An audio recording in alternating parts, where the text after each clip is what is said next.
Halo teman-teman, selamat malam. Kita belajar lagi malam hari ini ya. Seperti biasa.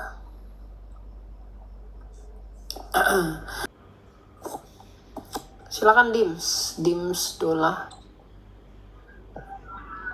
Mau tanya apa, Pak? Oke, shalom. Ya, salam, silakan. Kenalin, aku Andi.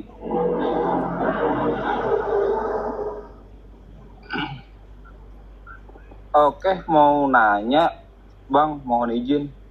Ya. Bukan konteks sih, bukan dari Alkitab. Ini maksudnya mau sharing aja atas diri sendiri gitu. Ya, di sini ada pastor. Ya, silakan. Mau apa? Ya. Apakah perlu kita untuk pengakuan dosa? Apakah sangat penting? Silakan pastor. Apakah penting pengakuan dosa? Ya, shalom Kak Dims ya, Tuhan Yesus sayang Kak Dims. Pengakuan dosa tentu penting, tapi tidak diartikan sebagai harus di depan seseorang. Pengakuan dosa tentu adalah kita di hadapan Elohim kita, di hadapan Allah kita. Nah, Daniel karena itu terkenal doanya penuh dengan kuasa, bahkan dia disebut menjadi pahlawan, karena dia selalu mendahului dengan apa? Dengan mengaku dosanya terlebih dahulu di hadapan Elohim kita. Jadi kalau pertanyaannya sekedar penting atau tidak, tentu penting, tetapi tidak diartikan harus di depan seseorang. Catat di Daniel 9 ayat 20 dan 23, bahwa Daniel mengaku dosa, lalu dia berdoa, maka dijawab. Karena itu untuk agar dijawab, maka perlu mengaku dosa di hadapan Elohim kita. Demikian, Kak Dim. Ya, coba kamu adalah kita nggak di situ, Dims? Pentingnya pengakuan dosa itu kamu harus tahu. Kamu adalah kita nggak di situ? Halo? Halo? Tap-tap layar ya sampai 1 juta. Ya, halo. Ya, kamu adalah kita nggak di situ? Ya, ini ada Bang, ku pegang Bang. Coba buka 1 Yohanes 1 ayat 9. 1 Yohanes 1. Ayat 9. Ya, sebentar. Biar kamu tahu pentingnya pengakuan dosa itu apa sebenarnya. Tadi pastor udah bawa kisah. Iya. Sebentar Bang, aku ambil dulu kacamata. Oke. 1 Yohanes 1 ayat 9.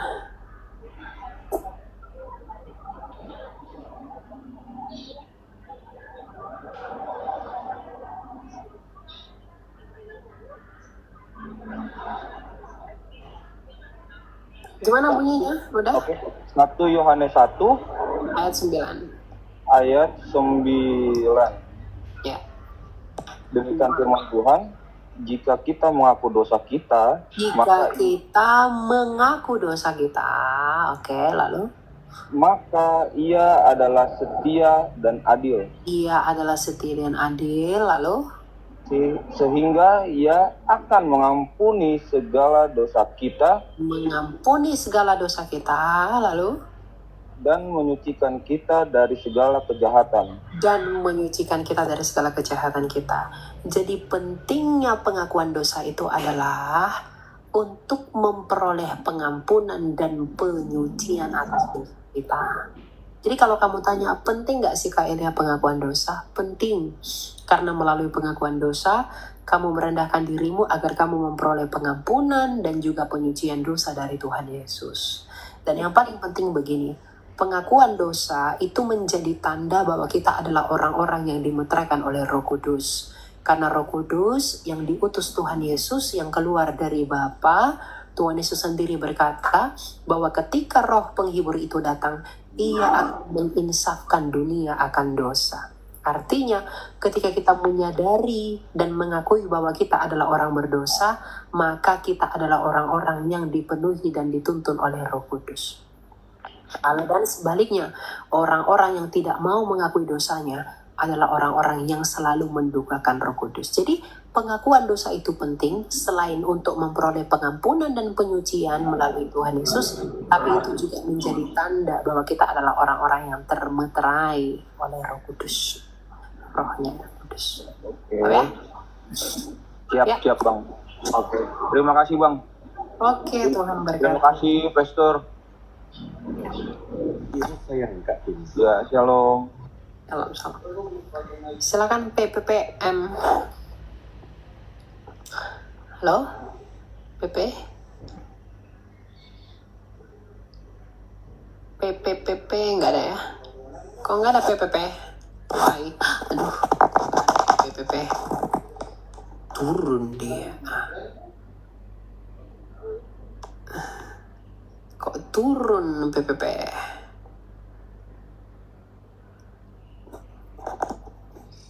Tadi ada Bang PC lah di atas. Udah kemana dia? Udah nggak ada. Silakan Lope. Halo Lope. Lope? Lope ini siapa lah Lope ini? Lope? Halo Kak. Ya mau tanya apa Lope? Ini Kak mau tanya, anak yang disembeli itu oleh Abraham itu Ishak atau Ismail Kak? Oh, Ishak dong. Bukan Ismail. Pengen tahu ayat yang bikin nguatin argumennya dong Kak. Soalnya aku lagi nyusun ini skripsi tentang, aku rencananya mau susun skripsi itu kajian dialogis antara kitab Kejadian yang pengorbanan Abraham ini mengorbankan Ishak, dan di kitabnya orang Muslim di surat As-Saffat itu kalau tidak salah. Bentar ya. Kejadian 22 kayaknya. Ayat 2. Kalau dengar argumennya orang Muslim tuh bilang kayak gini Kak. Kata mereka, anak yang tunggal kan di situ dikatakan. Jadi Nggak usah dengerin itu cuma asumsi. Ini dengar Asumsi. lebih lah. Oke. Mereka tuh nggak tahu datang dari mana itu. Nggak jelas. Ya, nah. Kejadian 22 ayat 2. Firman-Nya, ambillah Ishak, anakmu yang satu-satunya, yang engkau kasihi. Pergilah ke tanah Moria dan persembahkanlah dia di sana sebagai kurban bakaran pada salah satu gunung yang akan kuberitahukan kepadamu. Anak satu-satunya dijelaskan siapa itu, yaitu Ishak. Kemana? Ke Moria. Untuk ngapain dikorbankan? Jelas, singkat, padat. Mau Islam bilang itu nggak peduli. Kenapa? Kitab mereka itu datang 2100 tahun setelah Musa menulis ini. Musa menulis Pentateuch itu 1500 tahun sebelum Yesus. Lalu tiba-tiba 2100 tahun setelahnya, di abad ke-7, ada yang mengatakan itu Ismail. Tanpa data, tanpa teks yang lebih lama dari Alkitab. Asumsi saja, padahal ini sudah jelas dan gamblang mengatakan, ambillah Ishak anakmu yang satu-satunya, yang engkau kasihi. Pergilah ke tanah Moria dan persembahkanlah dia di sana sebagai kurban bakaran pada salah satu gunung yang akan kuberitahukan kepada. Apakah ada disebut nama Ismail di sini? Makanya dari ayat ini orang Israel sampai sekarang mereka punya budaya namanya Akedat Ishak, yang artinya pengikatan Ishak untuk dikorbankan. Gak ada akedat Ismail tuh, gak ada itu. Akedat Ishak yang ada. Pengikatan Ishak untuk dikorbankan. Karena ayat ini mengatakan Ishak, namanya jelas. Jadi kalau mereka bilang, oh no, yang satu-satunya itu bla bla bla bla bla, nggak penting. Alkitab sudah memberitahu siapa namanya dan siapa statusnya. Dan yang paling penting, Alkitab 2100 tahun lebih tua daripada kitab mereka. Jadi dari hal apapun mereka tetap kalah. Argumentasi mereka nggak bisa didukung dengan apapun. Dari segi usia naskah, mereka jauh terbelakang. Dari penulisan identitas dengan jelas, Alkitab lebih gamblang. Mereka cuma tafsir saja. Dan mereka pun bingung. Di antara mereka pun kebingungan tuh siapa yang dikorbankan. Tidak konsili mereka itu. Ada yang berpendapat itu Ishak, ada golongan yang berpendapat itu Ismail. Jadi nggak jelas. Kalau kita Kristen Yahudi satu suara, Ishak sebagai anak tunggal. Karena anak tunggal, anak satu-satunya itu tidak diperhitungkan dari budak. Yang diperhitungkan itu dari istri sahnya. Oke Kak, makasih penjelasannya Kak. Ya, gitu ya. Ya, jadi memang apa ya? Gimana Pastor? Benar nggak Pastor itu Pastor? Ya itu bulat, tentu di Kejadian 22 ayat 6 dikatakan bahwa Ishak lah yang akan dikorbankan. Tentang dari kacamata di luar kekristenan, itu kita tidak mengurusi, tetapi kalau Anda tadi, Kak siapa tadi mau mempelajari, katanya menyusun skripsi, pelajari baik-baik yang di luar kekristenan, mereka sendiri tidak tertera nama siapa, dan di antara mereka berbeda-beda pendapat antara siapa yang dikorbankan itu. Jadi kebingungan itu bukan di dalam Kristen, itu justru yang di luar di sana. Kalau di kita sudah jelas bulat. Iya. Amin. Ya, silakan use your brain. Tahap-tahap Ishak, Ismail. Shalom, Bro Ya, Elia. silakan brother. Shalom, Pastor Cito. Shalom, Kak Yus. Ya ini saya ada mungkin 2 pertanyaan ya, tapi yang pertama dulu. Pertanyaannya simpel aja. Apakah larangan haram atau binatang haram itu difirmankan Allah pada saat keturunan Israel aja atau orang Ibrani? Di Mamat 11 dikatakan situ kan ada. Nggak ada yang haram di perjanjian lama. Yang Udah, ada makanan. nggak ada yang haram. Yang ada itu kosher dan lo kosher. Arti kosher itu bukan haram. Kosher itu layak atau tidak layak. Kalau gitu pernyataannya kita ini buka Kejadian 7, Bro Elia. Kejadian 7 ayat 2. Coba bacakan. Kejadian 7 ayat 2, dari segala binatang ini binatang yang tahir haruslah kau ambil 7 pasang, jantan dan yang tidak tahir, yaitu yang kosher dan lo kosher. Tahir itu kosher, lo kosher itu tidak tahir, bukan haram brother. Layak dan tidak layak. Di terjemahan Alkitab saya dikatakan situ tidak haram, bukan itu tahir. terjemahan yang mana? Terjemahan yang mana? Kamu pakai Alkitab yang terjemahan yang mana? TB yang terjemahan baru atau TB2? TB2. Kok TB2? Saya pakai TB2 loh, jangan bohong. Iya, ini dari segala binatang yang tidak haram haruslah kau ambil 7 pasang. Kamu pakai TB1 atau TB2? Saya pakai TB2 loh. Enggak, tahir sama haram itu beda ya? Beda. Tahir itu berarti najis atau gimana? Gak ada. Tahir itu tahir layak, itu layak. Beda layak tidak layak itu beda dengan haram halal. Jadi nggak ada yang haram tuh nggak ada di perjanjian lama. Yang ada itu layak atau nggak layak. Kamu nggak layak yang makan daging babi, kenapa? Biar kamu nggak sama dengan penyembah berhala. Kamu nggak layak ya makan ini, kenapa? Biar kamu nggak ini, biar kamu nggak ini, itu nggak layak. Biar kamu nggak sama seperti penyembah berhala. Kamu nggak boleh. Oke. Kalau di situ oke, layak ya. Berarti gini. Berarti dari awal penciptaan binatang ada yang memang diciptakan tidak layak dan ada yang layak gitu. Karena di Kejadian 7 ini dijelaskan ada yang tidak layak. Nah itulah kamu. Konteksnya diperhatiin dulu. Apa? Di Kejadian 7 itu untuk apa? Untuk dipilih meneruskan generasi-generasi berikutnya. Maka Tuhan bilang pilihlah yang layak. Yang layak di sana itu yang bagus-bagus. Jangan kau ambil yang sakit-sakitan. ambil yang bagus biar bisa beranak pinak. Ketika air bah itu datang, mereka datang ke bumi ini, mereka bisa beranak pinak secara sehat, bugar, dan beranak pinak. Jadi jangan kau ambil yang udah tua, yang sakit, ambil yang baik-baik. Itu maksudnya Bapak. Layak dan tidak layak. Makanya kosher dan lo kosher tadi, itu pengertiannya begitu.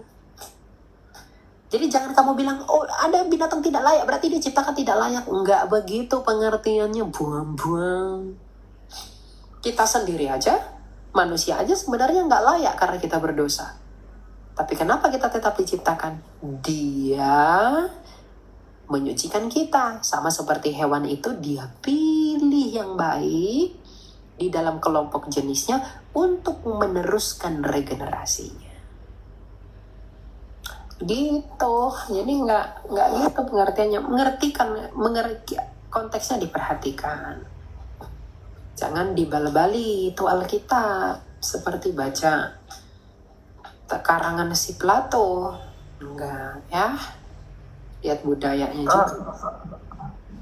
Soalnya di sini nggak ada penjelasan yang seperti Bro Elia sampaikan. Di sini kan tadi cuman ada di atas konteksnya kan ada air bah kan. Nah Allah memerintahkan kepada Nuh untuk mengambil beberapa binatang yang layak atau yang tidak layak itu. Nah tapi di Alkitab saya tertulis haram di sini, makanya tadi saya pertanyakan.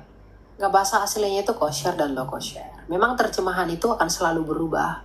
Dia akan menuntun kepada makna yang lebih pasti. Misalnya ketika terjemahan itu banyak yang nggak tepat. Jadi memang kita harus belajar dari yang aslinya. Gitu. Ya. Satu lagi nih, terakhir. Saya belakangan ini banyak berdebat sama teman-teman Katolik kan. Kebetulan yang lagi rame kan ada paus yang datang. Nah, saya selalu dengan pendapat saya bahwa tidak ada lagi imam besar yang bisa mewakili, karena itu sudah diwakilkan oleh Yesus kan, imam besar itu. Dan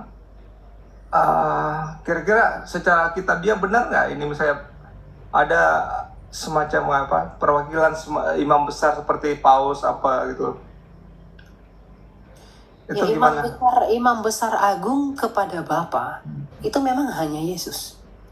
Nggak ada paus bisa sampai ke Bapa, itu nggak bisa. Atau rasul siapapun nggak ada. Ya. Tapi kalau mereka bilang, oh ini imam-imam, ya nggak apa-apa Pak. Itu kan imam dalam liturgi gereja Katolik. Mereka kan mengimamati, itu liturgi ilahi. Itu seperti, jadi kalau ada imam di gereja Katolik itu, imam itu seperti Yesus. Diibaratkan. Yang mewakili apa? Yang mewakili Kristus. Itu simbol, penyimbolan. Bukan benar-beneran. Gitu loh. Bukan berarti orang yang berdiri di situ, oh itu Yesus. Enggak. Disimbolkan. Secara misterion dia hadir di tengah-tengah umat. Makanya ayat Alkitab berkata, 1-2 orang berkumpul memanggil namaku, aku di sana bersama mereka. Jadi nggak ada yang perlu keperdebatkan dengan orang Katolik sebenarnya. Nggak ada yang salah juga dengan mereka. Nggak, satu lagi, mereka selalu mengklaim bahwa katanya gereja awal-awal yang diperintahkan Yesus dibangun kepada Petrus itu adalah Katolik, Kristen Katolik. Itu gimana? Nah, kalau itu saya nggak sepakat. Karena itu penafsiran mereka sendiri. Mereka yang mencocokkan gereja itu hanya kami karena Petrusnya mati di Roma, jadi kami yang paling benar.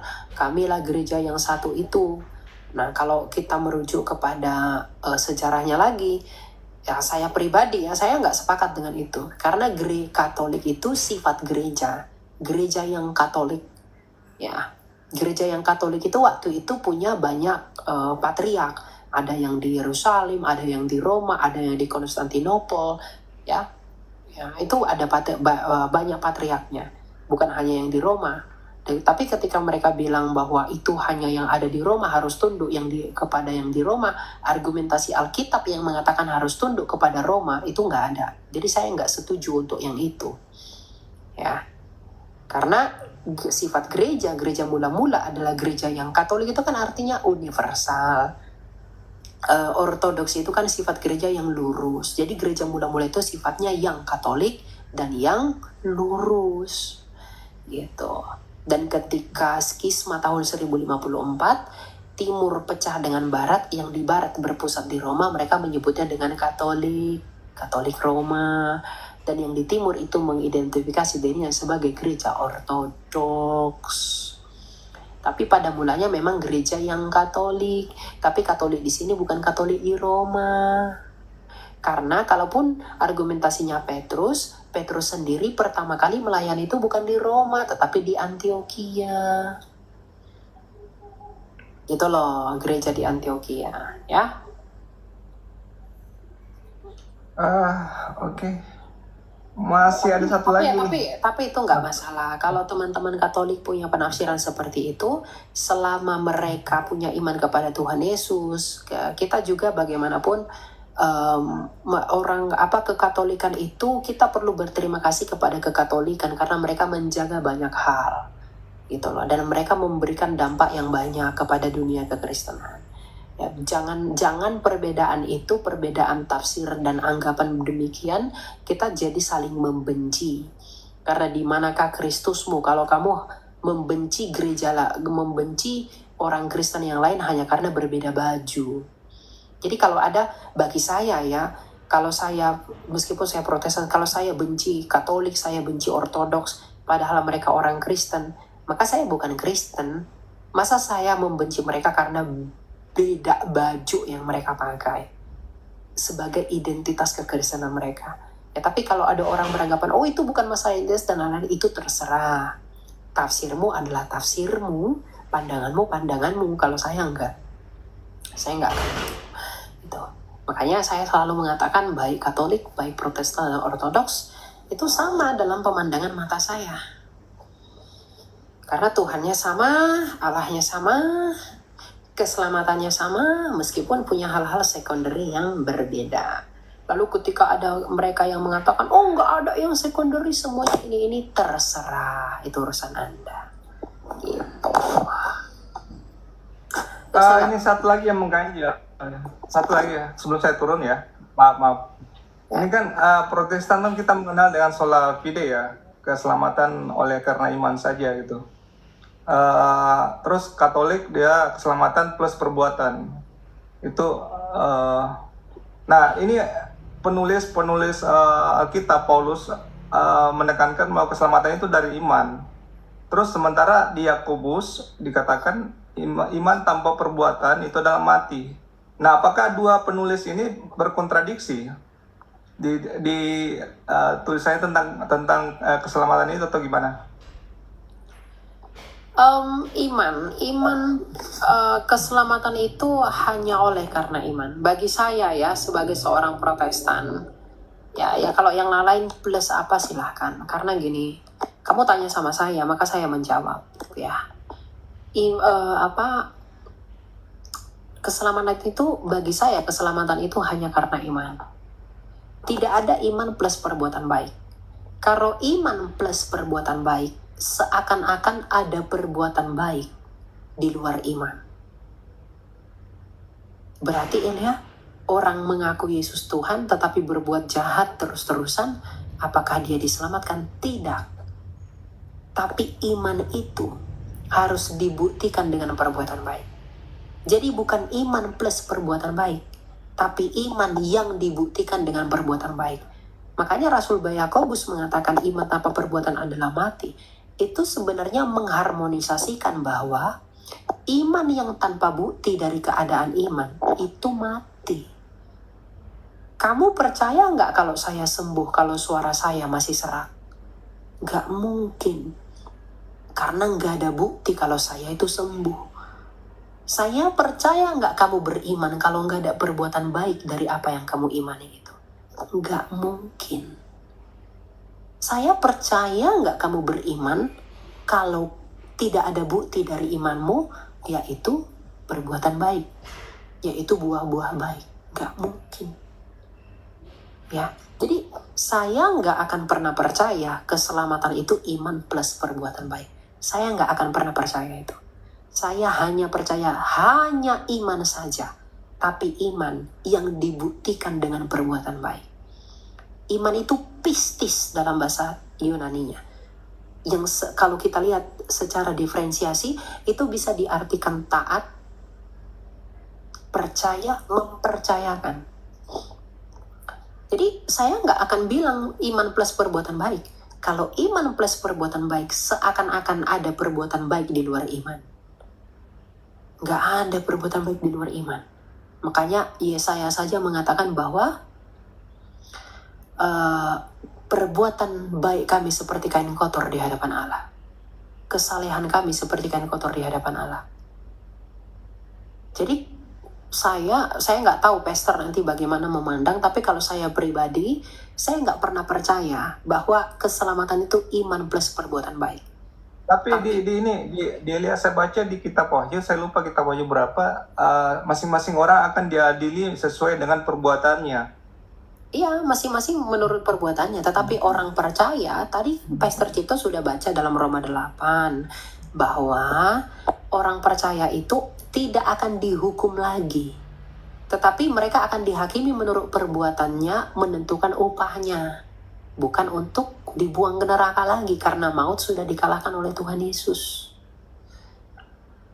Nah, orang-orang yang sungguh-sungguh percaya adalah orang-orang yang berjuang melawan dosa. Itulah yang masuk surga. Kalau mulutnya mengaku Kristen tapi tetap menikmati dosa tanpa merasa bersalah atas dosa itu, dia tetap dibuang ke neraka. Karena jikalau dia percaya kepada Yesus dan dia beriman, maka iman itu akan membuat dia melawan dosa-dosanya. Tapi karena dia tidak melawan dosa-dosanya, artinya dia tidak beriman, walaupun mulutnya mengaku percaya. Jadi, makanya iman tanpa perbuatan adalah mati. Yang artinya iman tanpa bukti dari keadaan iman, yaitu perbuatan baik, itu mati. Gak berguna. Nah, saya mau ambil satu satu contoh lah di toko-toko perjanjian lama atau Raja Salomo. Salomo beriman ya, dia selalu berdoa meminta hikmat ketika dia menjadi raja kan. Nah, dia diberikan hikmat yang luar biasa, tapi sepanjang kehidupannya dia banyak melakukan kesalahan dan bahkan menyembah berhala. Nah, pertanyaannya apakah Salomo ini bisa diselamatkan dengan iman saja gitu, dengan Salomo bertobat nggak pada akhirnya? Dia mengakui kesalahannya nggak pada akhirnya dengan menuliskan amsal-amsalnya? Di Amsal saya tidak mendapatkan pertobatan Salomo. Kalau Daud saya mendapatkan pertobatan Daud. Amsal dan Kidung Agung itu kan sebagai tanda pertobatan Salomo bahwa dia mau mengatakan semuanya sia-sia. Artinya Salomo bertobat nggak? Sebelum meninggal dia bertobat ya, karena setahu saya dia menyembah. Makanya jangan terlalu skriptura, pahami konteksnya. Jangan solo skriptura, sola itu beda, sola dengan solo itu beda. Jangan pakai solo, apa yang kau baca itu yang nggak ada ditulis begini, jangan, itu jadi aneh nanti. Jangan. Di Alkitab nggak ada tulis pakai dasi, lalu nggak boleh pakai dasi. Di Alkitab bilang nggak ada Salomo secara harus begini, kata enggak. Salomo itu menuliskan kitab-kitabnya itu sebagai tanda pertobatannya dan pengakuannya bahwa semuanya ternyata sia-sia. Sia-sia belaka, sia-sia belaka. Sia-sia. Ya. Jadi ya dia bertobat. Jadi pertobatannya itu sebagai tanda bahwa dia orang-orang yang dipenuhi oleh Roh Allah. Semua orang berdosa kok. Tapi kalau setiap orang yang mengaku 1 Yohanes 1:9, dia akan disucikan oleh Tuhan melalui salibnya Kristus. Oke. Pastor, ada tambahan Pastor? Silakan Pastor.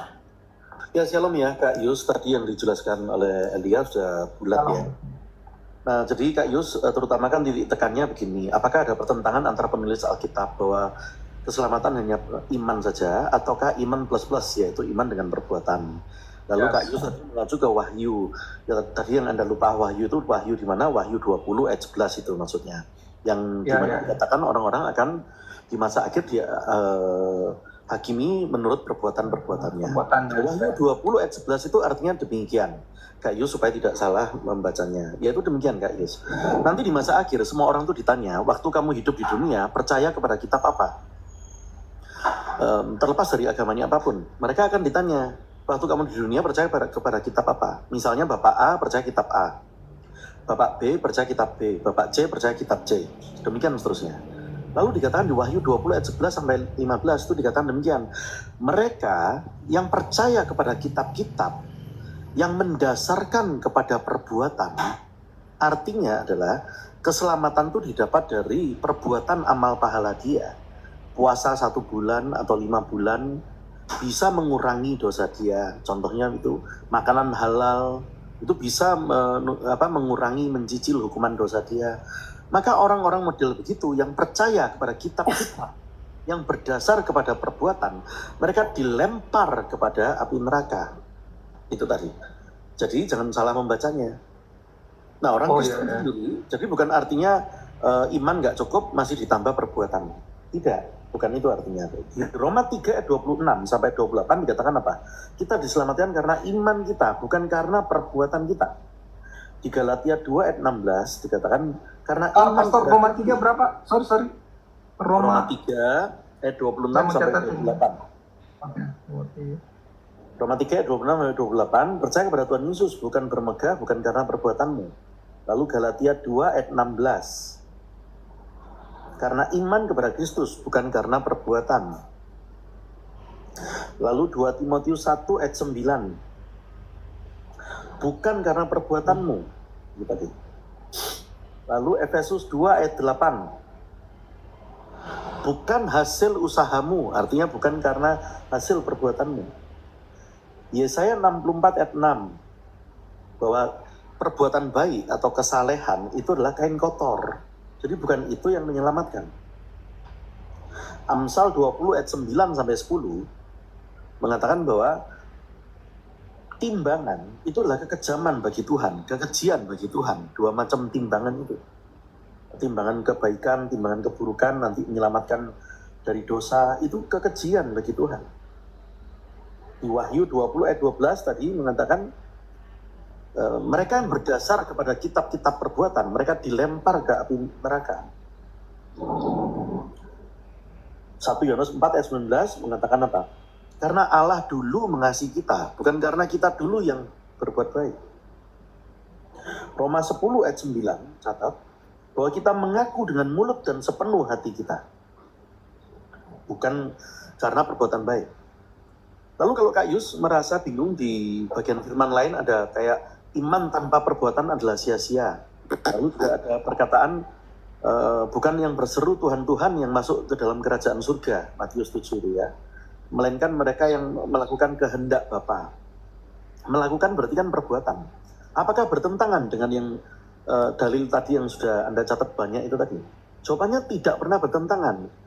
Karena arti perbuatan, iman tanpa perbuatan adalah sia-sia. Bukan artinya berbuat itu, mari ditambah puasa 1 bulan untuk menyucikan diri sendiri. Bukan itu. Iya. Iman tanpa perbuatan adalah sia-sia. Matius 7 mengatakan yang berseru Tuhan Tuhan tidak selamat kalau tidak melakukan kehendak Bapa.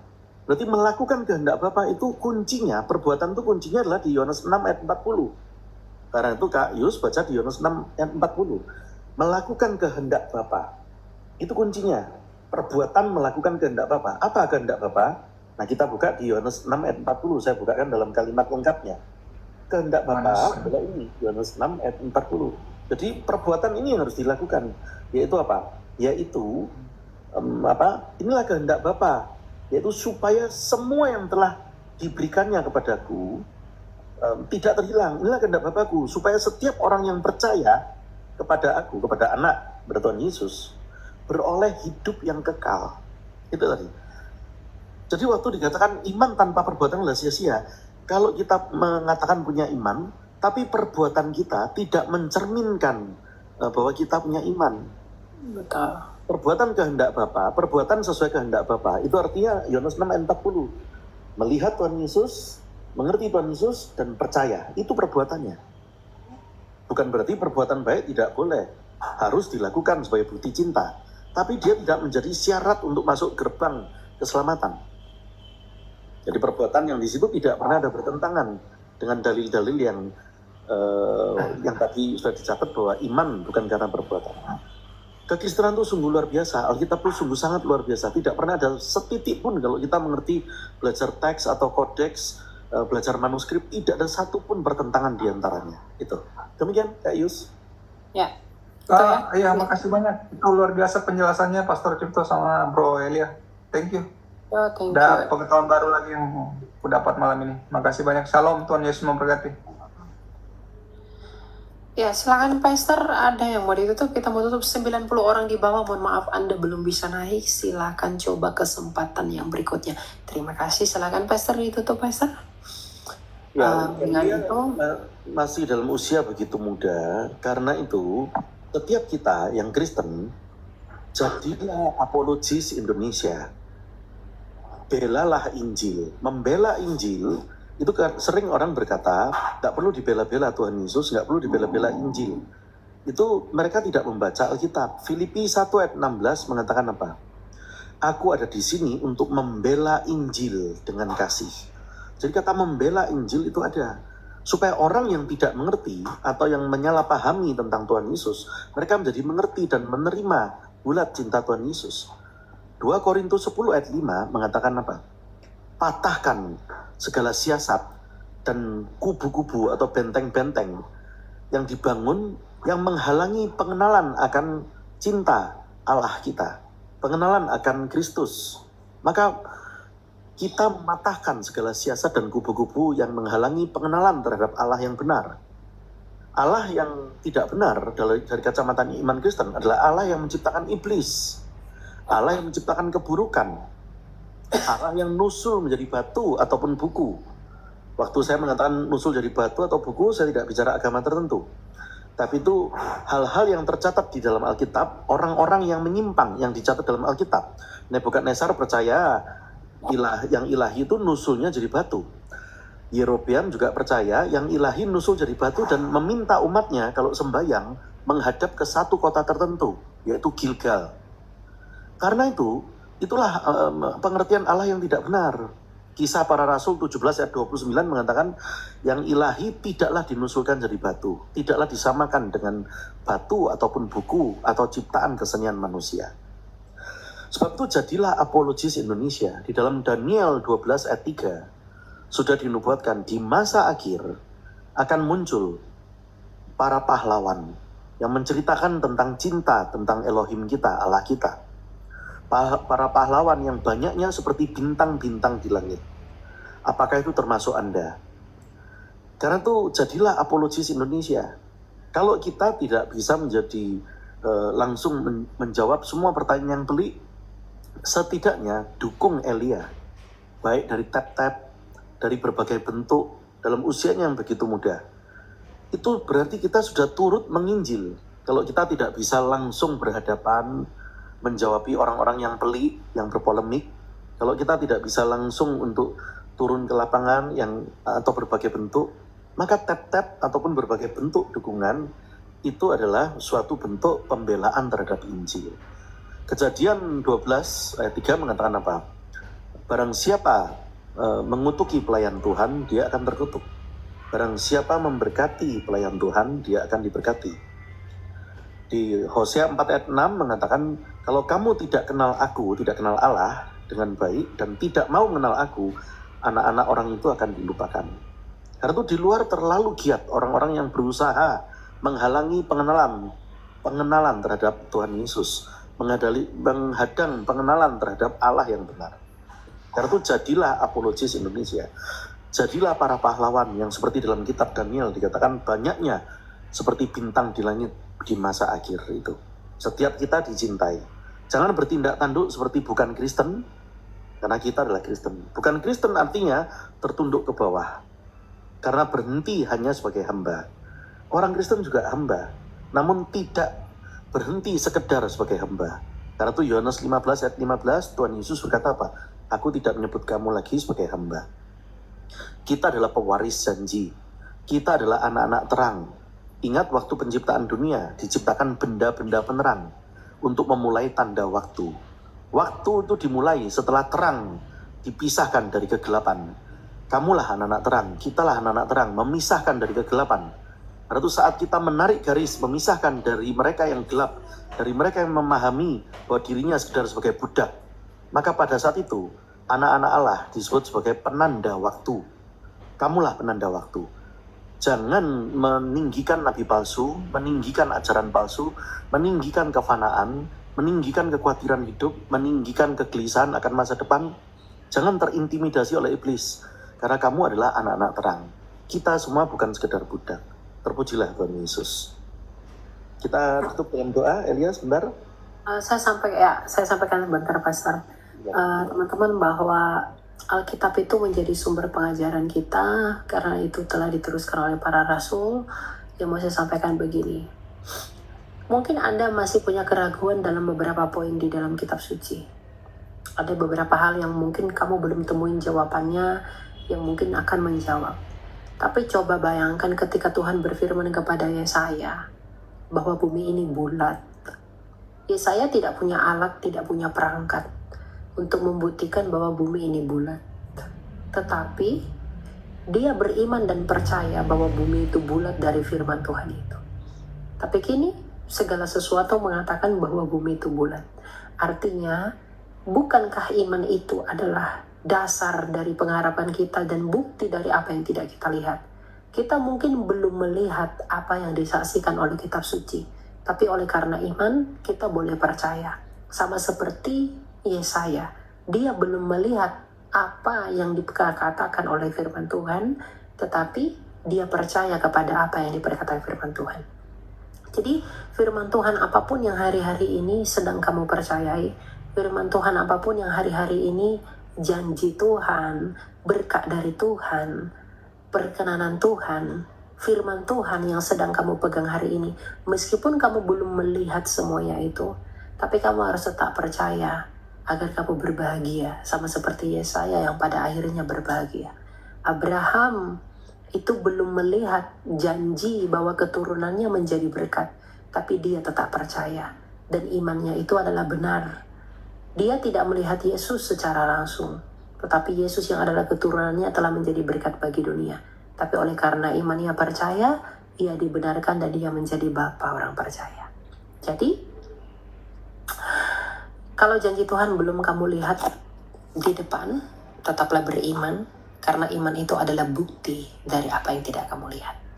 Tuhan memberkati. Terima kasih buat teman-teman, buat pastor yang udah tap-tap layar, buat yang udah support kita. Kita bertemu lagi di dalam kesempatan berikutnya. Jangan lupa tetap doakan saya agar Tuhan selalu berkenan kepada saya dan selalu mengasihani saya di dalam setiap langkah hidup saya, dan Pastor Cipto juga, dan semua dari kita. Terima kasih. Silakan Pastor tutup dengan doa. Ya. Biasa kita satu dalam doa. Bapa Surgawi, kami sayang kepadamu. Sang firman hidup, kami sayang kepadamu. Roh Kudus, kami sayang kepadamu. Kami berdoa kepadamu dalam nama Tuhan kami, Tuhan Yesus Kristus. Kami berdoa untuk semua pendengar dalam ruangan Elia. Bapak, Engkau jamah tiap pendengar, baik yang mendengar dari awal maupun dari tengah maupun di bagian akhir, khususnya para pendengar setia. Terjadi bagi setiap mereka, Bapak, Galatia 4 ayat 7, bahwa kami, setiap para pendengar setia dalam ruangan Elia, kami menjadi anak-anak yang dari Engkau. Karena itu kami tidak mau terintimidasi oleh iblis, menjadi buta akan masa depan kami. Kami tidak mau menjadi seperti yang bukan Kristen, yang sekedar berhenti sebagai hamba. Kami tahu doa kami tidak berisi seperti budak meminta-minta, tetapi kami memerintah bersama Engkau, Kristus. Karena itu Markus 4 ayat 20 terjadi bagi setiap kami dalam otoritas yang Engkau berikan kepada kami, bahwa kami berbuah 30, berbuah 60, dan berbuah 100. Yaitu berbuah bukan hanya latihan, bukan hanya kesuksesan, tetapi memerintah bersama Kristus. Karena itu dalam kuasa, dalam otoritas yang Engkau berikan kepada kami, sebagai anak, sebagai pewaris janji, kami berdoa, terjadi pemulihan bagi kehidupan kami masing-masing, Bapak. Terjadi pemulihan bagi kehidupan rumah tangga kami, kehidupan keuangan kami, baik kami yang bekerja maupun yang berbisnis. Terjadi pemulihan bagi kehidupan studi kami, terjadi pemulihan bagi istri kami masing-masing, bagi suami kami masing-masing. bagi anak-anak kami, bagi orang tua kami, bagi diri kami sendiri, bagi hati kami yang mungkin sedang mengalami kegelisahan, kebimbangan akan masa depan ataupun sedang patah. Bapak, terjadi pemulihan dalam otoritas yang Kau berikan kepada kami. Umur panjang ada di tangan kanan kami. Di tangan kiri kami berisi kekayaan dan kemuliaan. Segala jalan kami menjadi penuh dengan sejahtera semata-mata, Bapak. Semua oleh karena berkenan dari Engkau, Bapak. Ajar kami mengerti bahwa kami dijadikan raja, kami dijadikan imam. Kami adalah imamat rajani. Karena itu 2 Petrus 1 ayat 9 terjadi bagi setiap kami, Bapak. Kami menjadi pemimpin, kami menjadi penakluk badai. Kami menjadi raja. Tidaklah kami menjadi raja jikalau kami tidak menaklukkan sesuatu. Ajar kami untuk dapat menaklukkan sesuatu. Ajar kami dapat tidak ditertawai iblis, tetapi kami bisa membaca pola serangan iblis, pola serangan penghulu di udara, dan kami menaklukkan segala tantangan yang ada di depan kami. Kami menjadi anak-anak terang, kami memisahkan diri dari gelap, kami memisahkan diri dari nabi-nabi palsu, dari ajaran palsu, dari kefanaan yang meninggikan di surga ada berbagai percabulan ataupun bentuk berbagai kefanaan yang apapun. Kekhawatiran hidup, yaitu rasa khawatir, karena kami tahu kami adalah pewaris janji, kami adalah anak-anak terang. Terima kasih Bapak atas cintamu kepada kami. Layakkan kami untuk bersekutu bersama kembali di ruangan Elia, Bapak, untuk kami bersuka cita mendengar, menyandarkan telinga kami kepada firman yang hidup. Karena kami tahu Amsal 4 ayat 20 terjadi bagi setiap kami. Dalam menyandarkan diri kami kepada Sang Firman hidup, kami mendapat rumus-rumus hidup, kami mendapat kekuasaan, mendapat otoritas yang membuat kami menjadi raja, membuat kami menjadi imam. Terima kasih Bapak, karena iman timbul dari pendengaran.